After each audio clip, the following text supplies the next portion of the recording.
Capítulo 9 da Carta Testemunhável. Curte o vídeo, pessoal. Obrigada. 639. Dá-se a carta testemunhável. Na decisão que denegar o recurso, daqui admitido embora o recurso obstar sua expedição em seguimento para o juiz adquém. 640. A carta testemunhável será requerida ao escrivão ou à secretária do tribunal, conforme o caso, nas 48 horas seguintes ao despacho que denegar o recurso, indicando o requerente as peças do processo que deverão ser transladadas. 641. O escrivão ou secretário do tribunal dará recibo da petição à parte no prazo máximo de 5 dias, no caso de recurso no sentido estrito, ou de 60 dias, no caso de recurso extraordinário. Fará a entrega da carta devidamente conferida e consertada. 642. O escrivão ou secretário do tribunal que se negar a dar o recibo ou deixar de entregar sob qualquer pretexto o instrumento será suspenso por 30 dias. O juiz ou o presidente do tribunal de apelação, em face de representação do testemunhante, imporá a pena e mandará que seja extraído o instrumento sob a mesma sanção pelo substituto do escrivão ou do secretário do tribunal. Se o testemunhante não for atendido, poderá reclamar ao presidente do tribunal adquém, que avocará os autos para efeito do julgamento do recurso e imposição da pena. 643. Extraído e atuado o instrumento observacial disposto no inciso 588 a 592. No caso de recurso em sentido estrito ou processo estabelecido para o recurso extraordinário, se deixe de se tratar. 644. Tribunal, Câmara ou Turma a que competiu o julgamento da carta, se desta tomar conhecimento, mandará processar o recurso ou, se estiver suficientemente instruída, decidirá logo de méritos. 645. O processo da carta testemunhável na instância superior seguirá o processo do recurso denegado. 646. A carta testemunhável não terá efeito suspensivo. A carta testemunhável não terá efeito suspensivo. Capítulo 10. Do habeas corpus e seu processo. 647. Dá-se habeas corpus sempre que alguém sofreu ou se achar na iminência de sofrer violência ou coação ilegal na sua liberdade de ir e vir, salvo nos casos de punição disciplinar. 648. A coação considerar-se-á ilegal quando não houver justa causa, quando alguém estiver preso por mais tempo do que determina a lei, quando quem ordenar a coação não tiver competência para fazê-lo, quando houver cessado o motivo que autorizou a coação. Quando não for alguém admitido a prestar fiança nos casos em que a lei autoriza.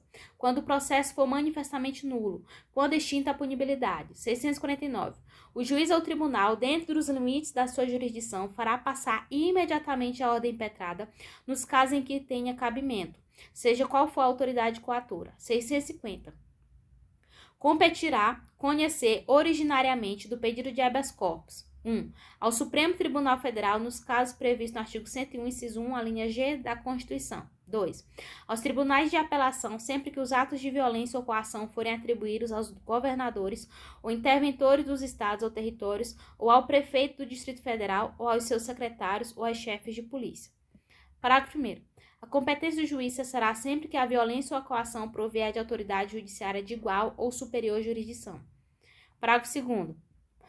Não cabe o habeas corpus contra a prisão administrativa atual ou iminente dos responsáveis por dinheiro ou valor pertencente à fazenda pública, alcançados ou omissos em fazer o seu recolhimento nos prazos legais, salvo se o pedido for acompanhado de prova de quitação ou de depósito do alcance verificado se a prisão excedeu o prazo legal. 651.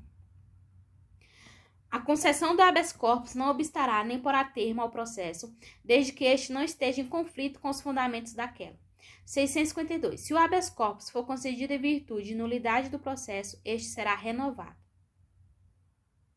653. Ordenada a soltura do paciente em virtude de habeas corpus, será condenado nas custas a autoridade que, por má-fé ou evidente abuso de poder, tiver determinada a coação. Parágrafo único. Neste caso, será remetida ao Ministério Público cópia das peças necessárias para ser promovida a responsabilidade da autoridade. 654. O habeas corpus poderá ser impetrado por qualquer pessoa, em seu favor ou de outrem, bem como pelo Ministério Público. Parágrafo 1º. A petição de habeas corpus conterá: a. O nome da pessoa que sofre ou está ameaçada de sofrer violência ou coação, ou a de quem exercia a violência, coação ou ameaça. B. A declaração da espécie de constrangimento ou, em caso de simples ameaça de coação, as razões de que for do seu temor. C.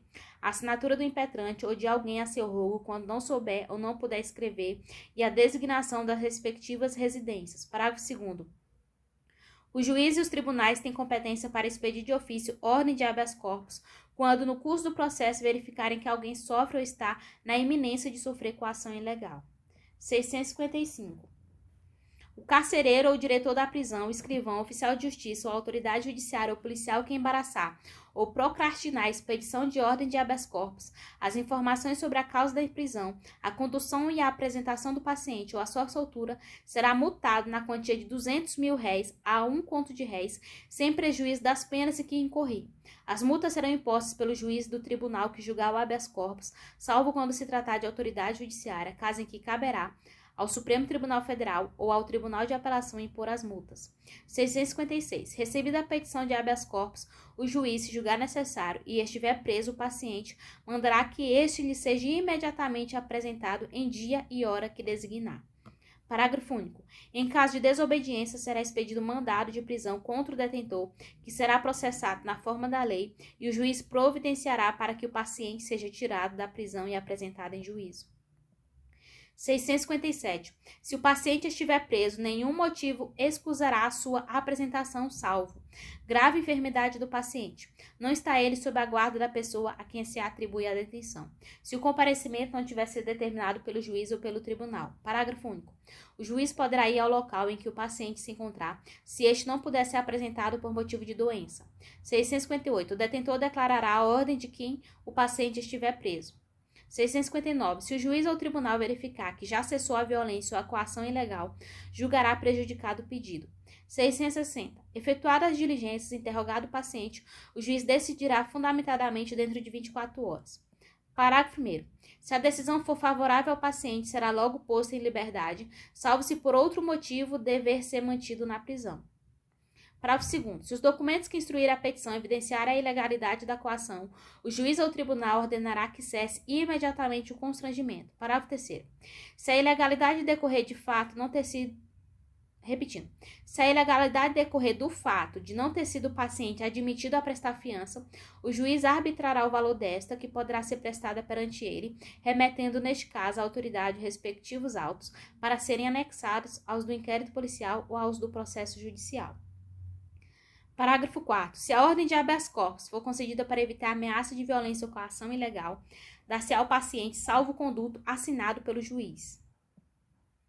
Parágrafo 5º. Se incontinente enviada cópia da decisão à autoridade que tiver ordenado a prisão ou tiver o paciente à sua disposição, a fim de juntar-se aos autos do processo. Repetindo, será incontinente enviada cópia da decisão à autoridade que tiver ordenado a prisão ou tiver o paciente à sua disposição, a fim de juntar-se aos autos do processo. Parágrafo 6º. Quando o paciente estiver preso em lugar que não seja o da sede do juiz ou do tribunal que conceder a ordem, o alvará de soltura será expedido pelo telégrafo, se houver, observar as formalidades estabelecidas no artigo 289, parágrafo único, enfim, ou por via postal. 661.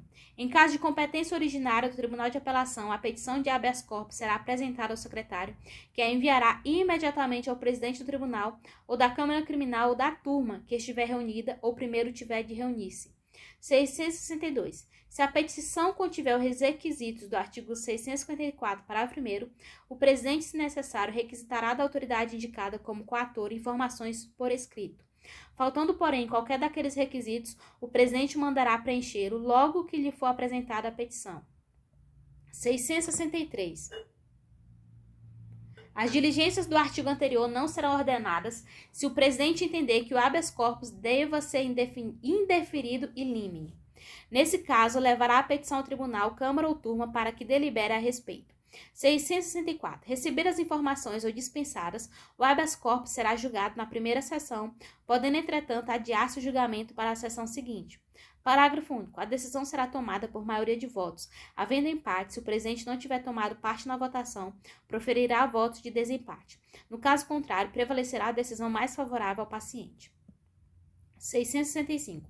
O secretário do tribunal lavrará a ordem que, assinada pelo presidente do tribunal, câmara ou turma, será dirigida por ofício ou telegrama ao detentor, ao carcereiro ou à autoridade que exercer ou ameaçar exercer o constrangimento.